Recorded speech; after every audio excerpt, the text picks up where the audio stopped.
today we're going to talk about three musical concepts: note, tone, and timbre. Now, a note is the sound's frequency.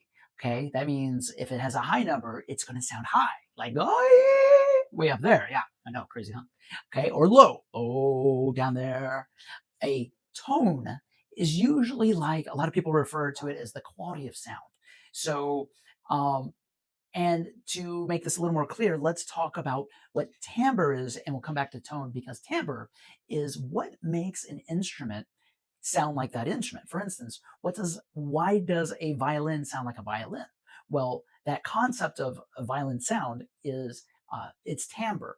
A flute sounds like a flute, a tuba sounds like a tuba, a guitar sounds like a guitar. Makes sense?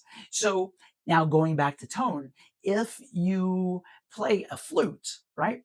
But you don't support it well, you don't play it correctly very well, then you get a poor sound, right? It still sounds like a flute, but it's a poor sound. Well, that tone is the quality of this flute sounding like a good flute, like the characteristic sound. So again, we have note, how high, how low of sound, tone, the quality of sound, and timbre, does that instrument sound like what it's supposed to?